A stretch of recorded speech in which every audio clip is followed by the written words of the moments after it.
Vanguardias. Contexto. Características generales. Principales ismos y autores hispanoamericanos. Hola chicos, bienvenidos a una nueva clase en la que vamos a hablar de las vanguardias. Las vanguardias nacen en Europa, específicamente en Francia, a comienzos del siglo XX.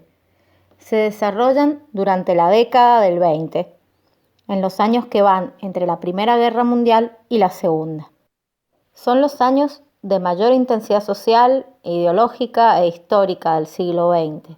En esos 15 o 20 años, que van desde la Primera a la Segunda Guerra Mundial, cuajan todas las experiencias del nuevo arte. Unas van a pasar rápidamente y otras van a quedar incorporadas al arte para siempre. Pero la revolución de las formas y de los contenidos se producirá sin duda a partir de aquellas vanguardias de los años 20. Una de las características más importantes del contexto histórico es la caída del pensamiento positivista y las grandes certezas que dominaban en el paradigma anterior. Esto es en parte a causa de las guerras mundiales y de un profundo pesimismo que se origina a partir de la certeza de que el ser humano no es capaz de conseguir todos sus objetivos y conseguir la paz y el bienestar social solo con, por ejemplo, la educación o los adelantos tecnológicos, sino que en cambio muchas veces estos adelantos sirven para la guerra o para la destrucción. Otro aspecto que hace que caiga el pensamiento positivista es el adelanto tecnológico. Es en esta época en la que nacen y también entran en auge grandes figuras y grandes teorías que después van a ser fundamentales a lo largo del siglo XX y que van a influenciar todo el pensamiento, tanto a partir de los detractores de estas teorías como sus seguidores. Algunas de estas personalidades son Carlos Marx, que da origen a todos los movimientos socialistas de este siglo, Einstein, que con la teoría de la relatividad pone en duda todo lo que se creía en física hasta ese momento, Darwin y el origen de las especies, y Freud y el psicoanálisis, que implica todo un nuevo mundo subconsciente. Otro movimiento filosófico que es digno de mencionar es el existencialismo, ya que marca fuertemente a las manifestaciones de los movimientos de vanguardia. El término vanguardias, propiamente dicho, proviene del francés avant-garde y es un término de origen militar y político. Se usa para designar a la parte de un ejército que avanza en la delantera, que va por delante del cuerpo principal. Es un uso que nosotros en español también le damos. Ir a la vanguardia quiere decir ir adelante, ¿sí? Ir un paso al frente. En cuanto a los movimientos de vanguardia, se utiliza este nombre porque representa una de sus características principales, que es el espíritu de lucha, de combate y de confrontación, y este apetito que tienen los distintos movimientos de vanguardia de novedad y de romper con todo lo anterior. Con respecto a esto, vamos a ver distintas características generales que son comunes a los movimientos de vanguardia que veremos posteriormente. Una de estas características es la provocación constante, una impronta provocadora hacia lo antiguo y lo que consideran burgués. Esto hace que haya una ruptura de elementos, no ya de elementos secundarios, sino elementos fundamentales, como pueden ser, por ejemplo, la mímesis, la creencia de que el arte puede copiar la realidad. También eliminan la sintaxis de las oraciones, utilizan una sintaxis propia, eliminan la métrica y la rima en el género lírico e incluso la trama y la narración o la figura del narrador en el género narrativo. Experimentan permanentemente y le dan a la literatura un sentido lúdico, de juego. Tienen un culto muy fuerte hacia la novedad y hacia todo lo que sea sorpresa, nuevo. Otra característica importante de estos movimientos es una especie de antibelleza, una búsqueda de lo feo, del desorden. Ya no se busca el equilibrio, sino eliminar todo aquello que sea ornamental, por ejemplo, los adjetivos, todo lo que sean adornos innecesarios.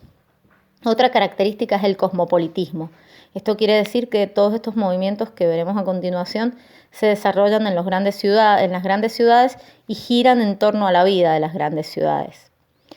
Los movimientos de vanguardia se dan en distintas artes, no solo en la literatura, aunque nosotros nos vamos a centrar en la literatura, no solo se dan en la literatura, hay muchas manifestaciones, por ejemplo, de la pintura, que es lo que vemos en las imágenes, es una de las expresiones más visuales, también en la arquitectura, en la música. Las vanguardias se dan en todas las artes y esto genera que haya transposiciones estéticas. Eso quiere decir que se toman elementos de un arte, por ejemplo de la pintura, y se hace una transposición hacia la literatura. Un ejemplo de esto podrían ser los caligramas, que son poemas que forman dibujos con las palabras, con la disposición de las palabras en el texto. Otra característica propia de estos movimientos de vanguardia o de los ismos es que en el fondo se puede ver un profundo pesimismo y gran desconfianza. Desconfianza, por ejemplo, de la capacidad del lenguaje de crear y de comunicar. Esto se ve más acentuado en algunos movimientos que en otros y ya lo vamos a ir viendo uno por uno. Los ismos son el conjunto de movimientos que conforman las vanguardias. Este gran nombre, vanguardias, está formado por distintos movimientos pequeños que denominamos ismos. Por ejemplo, creacionismo, ultraísmo, futurismo, cubismo, dadaísmo. Algunos de estos ismos fueron fugaces, nacieron y murieron rápidamente, mientras que otros influenciaron toda la producción posterior y se expandieron y se desarrollaron a lo largo de todo el mundo. Nosotros vamos a ver algunos de estos ismos, de hecho los más importantes y los que se desarrollaron con mayor fuerza en Hispanoamérica. Una característica que tienen en común todos los ismos es que se presentan a través de pancartas, de manifiestos o de artes poéticas. Es decir, que los miembros de estos movimientos hacen explícita su postura a través de alguno de sus textos y nos dicen cómo es que ellos conciben el arte y cómo deberían hacer arte. Vamos entonces a ver los distintos movimientos pertenecientes a las vanguardias, es decir, los ismos. El futurismo nace en Italia, es uno de estos movimientos que tiene una fecha exacta de origen, que es el 20 de febrero de 1909, fecha en la que se publica el manifiesto del autor Marinetti, que explica cómo y de qué manera conciben el arte quienes se llaman futuristas. Algunas de las características de este movimiento es la agresividad, la severidad, el salto mortal, la cachetada. Podrán ver en las imágenes una sensación de velocidad propia del futurismo. Para conseguir esto en literatura debemos prescindir, por ejemplo, de la sintaxis, del orden tradicional que nos detiene un poco, de la puntuación y de los adjetivos y los adverbios que contribuyen al discurso calificativo. Todos estos elementos son abolidos en el futurismo. También hay un nuevo sentido del espacio y este es un movimiento, el movimiento futurista, que va a tener especial influencia posterior en las artes figurativas. Por ejemplo, influencia fuertemente al cubismo, que es posterior y que no vamos a ver porque es sobre todo pictórico y nosotros nos estamos centrando en la parte de literatura. Otro de los ismos que vamos a explicar es el dadaísmo.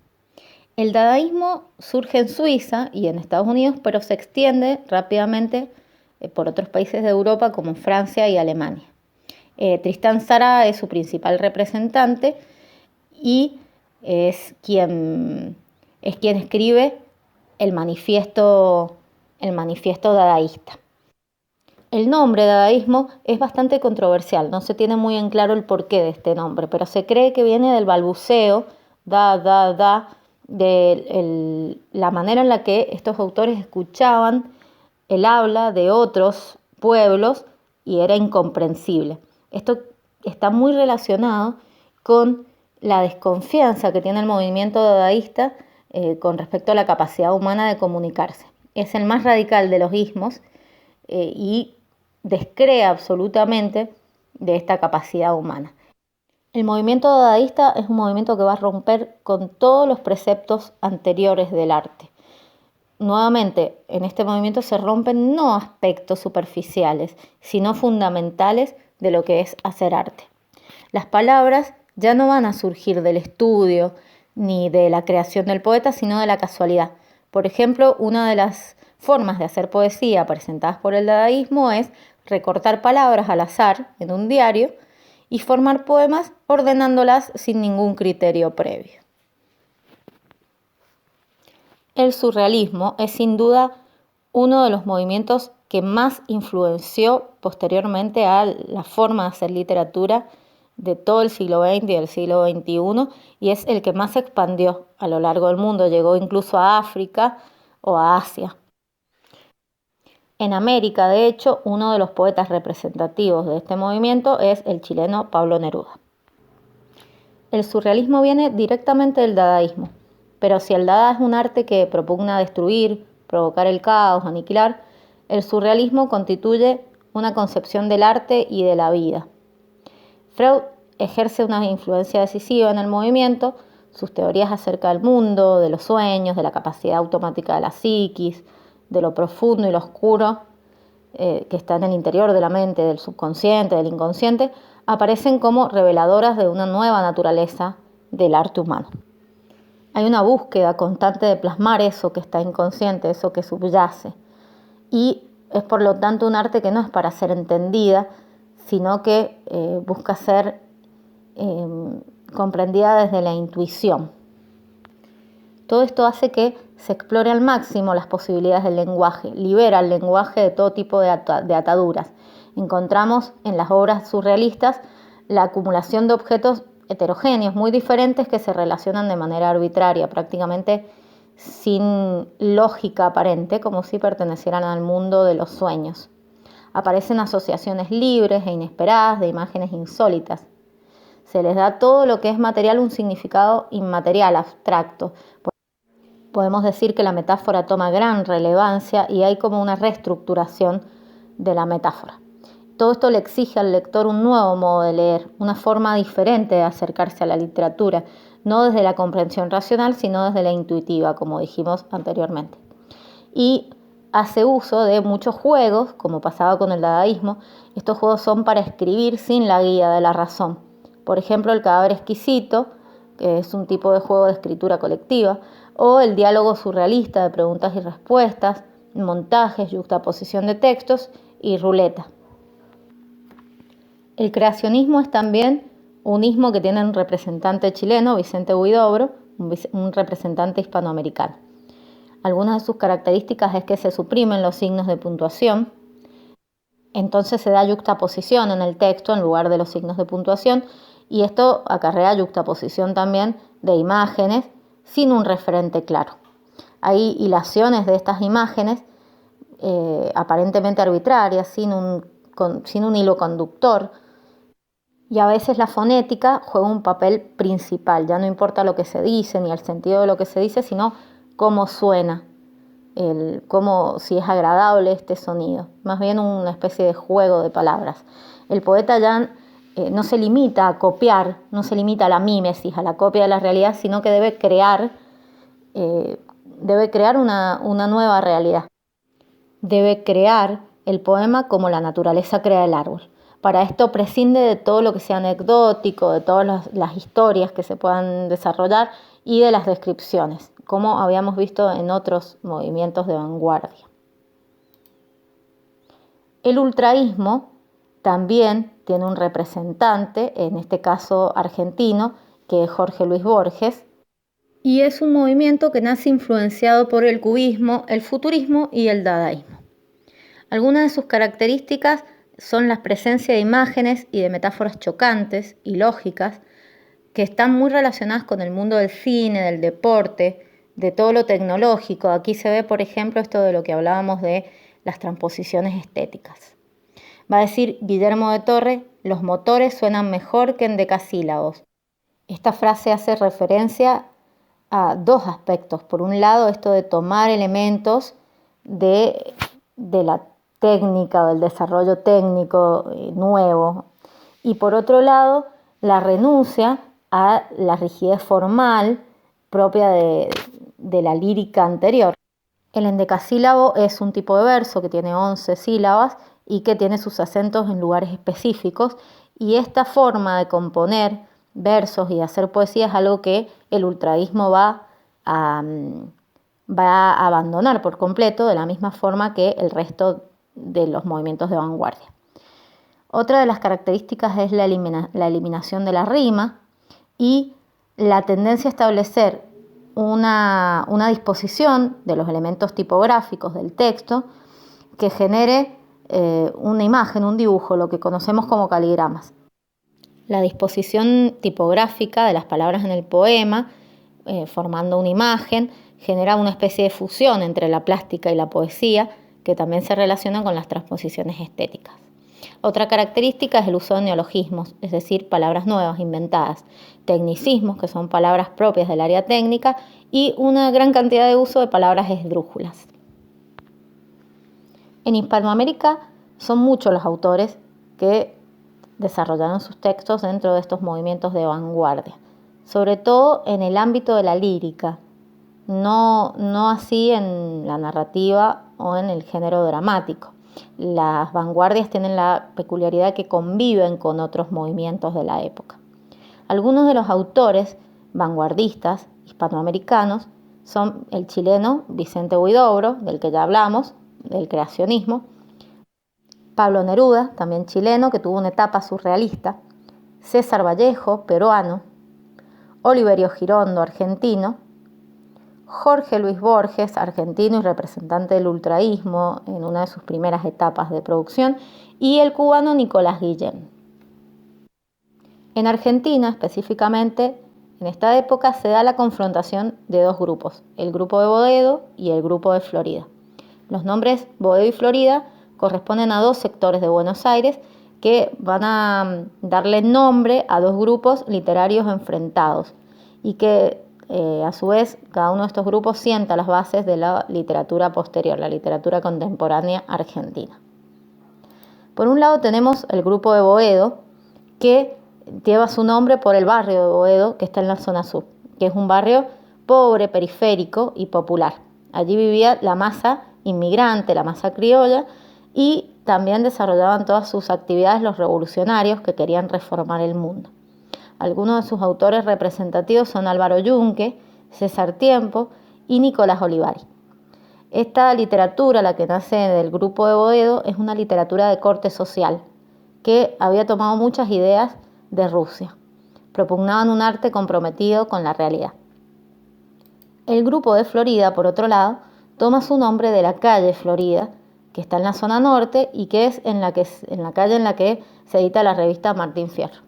Es una zona céntrica, lujosa, cosmopolita y que representa la aristocracia intelectual.